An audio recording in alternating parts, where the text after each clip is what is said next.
Hey guys, what I have for you today is a Hungarian 35M rifle. This rifle is a pretty obscure piece of World War II history that a lot of people don't necessarily know about. This rifle did actually serve on the front lines with Hungarian soldiers in World War II. Hungary fought on the Axis side of the war, and Hungarian troops did participate in Operation Barbarossa with 35M rifles. So this is a pretty neat rifle that is part of World War II history. So to sort of understand the 35M more, you sort of need to know more about the country of Hungary. So of course they were part of the Austrian-Hungarian Empire. I have a M95 rifle here. This one was actually made at Budapest.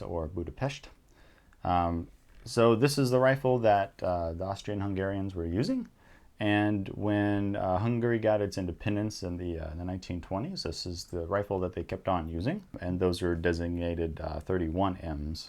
But this is the rifle that they pretty much were using. So in their new rifle, the Hungarians, they wanted to keep their same magazine system, which is the Mannlicher magazine system. They wanted to keep the same system for logistical and for training reasons.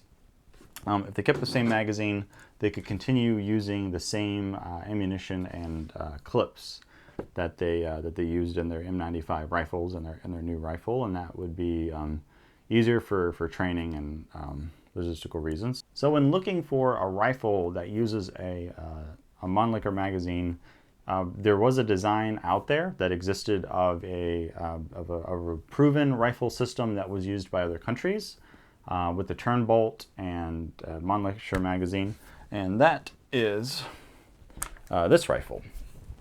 So this is sort of the rifle system that the Hungarians were looking at.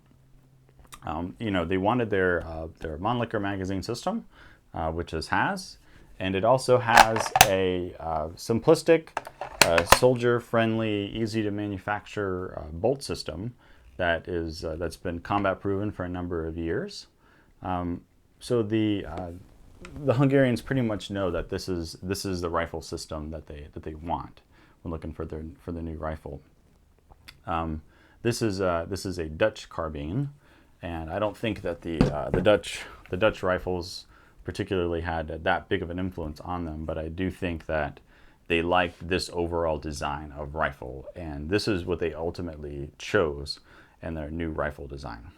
So pretty much, instead of what they were used to with the M95s, instead of just being able to sort of push and pull the bolt back, they do now have to turn the bolt, which most countries do have turn bolt rifles, and insert the rounds into the gun. And then you would just feed the rounds into the gun as normal. And the way the Mannlicher clip system works is that after you strip off the last round in the clip and the magazine, the clip is able to just fall through the bottom here. So here I'm on the last round, and as I push it in, you'll see the clip fall out. So that way the clip is gone, and then after firing the last round, a new clip of 5 rounds can be inserted into the gun.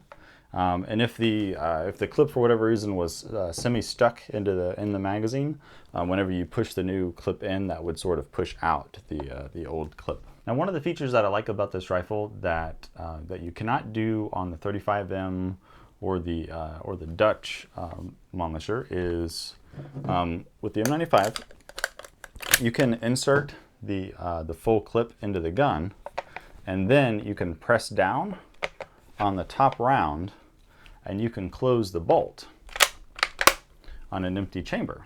So you can have a fully loaded 5-round magazine here, and nothing in the chamber. So with the safety on, the chamber empty, and the magazine loaded and ready, I think this is a safe way for carrying around a rifle if you're going to be hunting or hiking or anything like that with a rifle. And if you need to chamber a round, you just very simply flip off the Mauser style safety and then work the action like normal, and now you're ready to fire. These are all dummy cartridges. And just like with the other Mannlicher rifles, you can press this You can eject the clip out of the rifle either partially or partial or a full clip. You can eject out of the gun in the same fast way.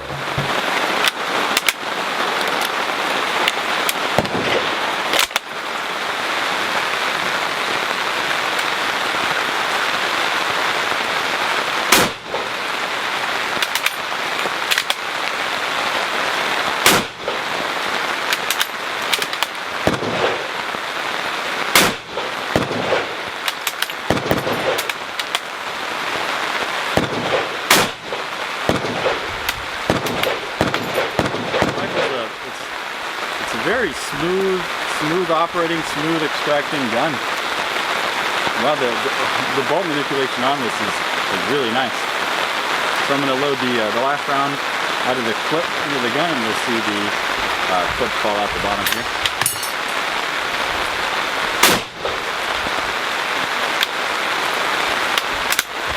Yeah, it's a nice gun.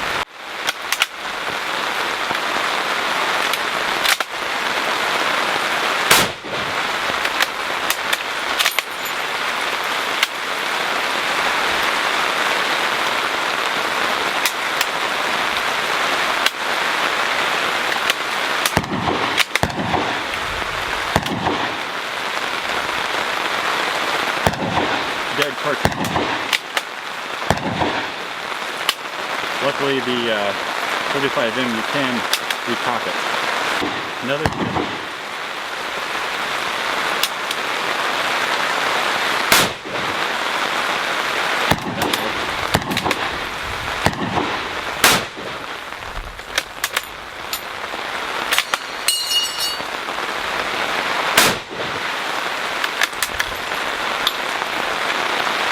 Alright, so as you can see in the video, this is a pretty fast gun to reload. That's one of the good things about the Mannlicher rifles is you just load the clip in there real fast and it's good. The action's very smooth. I know I said that before, but this gun is just it's a real pleasure to shoot. It's kind of a shame that 8x56R is so expensive, or else I would shoot this a lot more. Funny enough, the Nazi 8x56 is some of the cheapest 8x56 ammo out there. One really nice thing about these rifles and these Mannlicher-Schoenauer rifles in general is just how smooth the bolt is on these guns. It is just it's a very smooth and easy to operate bolt system. You know, you hear people talking about infields and crags and stuff, but these guns are really underappreciated smooth action to them. It's not the best design, being that the charging handle is in front of the receiver bridge, but it's still a smooth and just not a bad overall action. The rifle has two sets of sling swivels on it. It has the more traditional undersling, if you wanted to carry the rifle in a more traditional infantry role.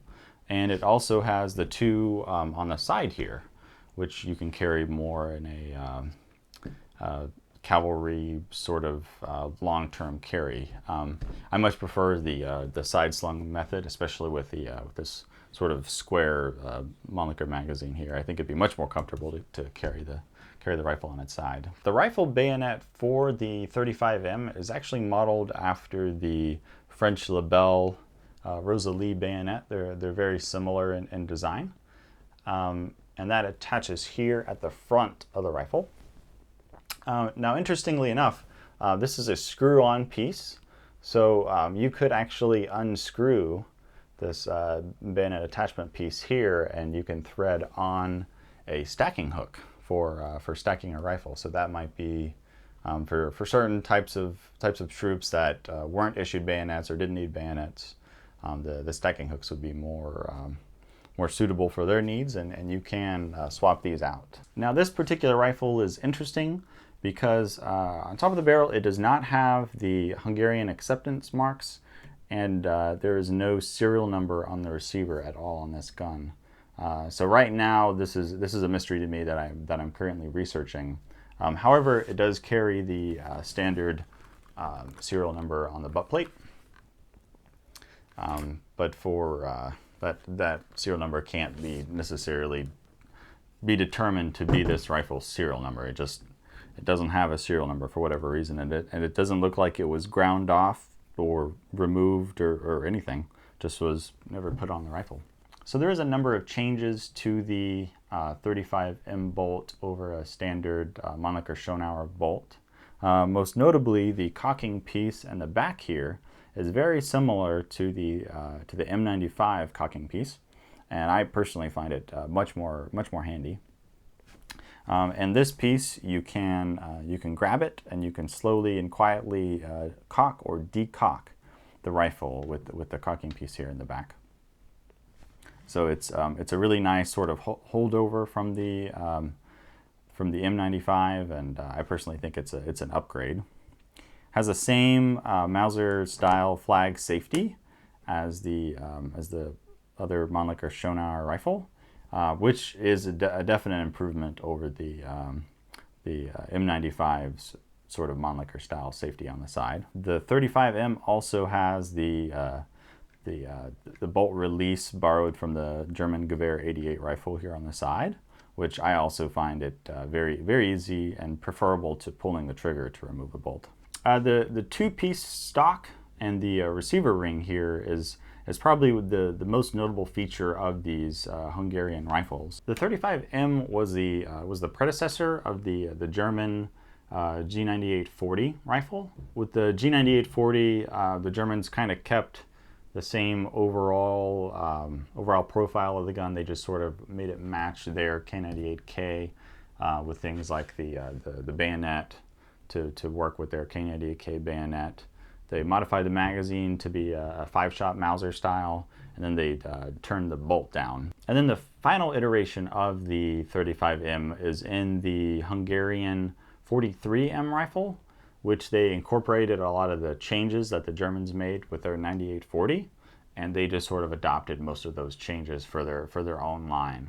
And then as you know, Hungary's on the losing side of the war, and they were occupied by the Soviets after the war. So this rifle series was pretty short-lived as far as most rifles, and not too many of these guns escaped to the United States. So I'm extremely happy to have this rifle in my collection. This is a really cool rifle. It's a really neat piece of World War II history. A lot of people don't really know that these guns exist. A lot of people don't know that these saw combat, and so it's a really cool rifle to me, and it also fills an interesting sort of niche spot in a Mannlicher collection. If you like collecting Mannlicher rifles, it's a pretty neat piece, and it's nice that it fires the same cartridge as the M95, so it doesn't fire anything that's crazy rare and expensive. Although 8x56R is a pretty expensive round to find.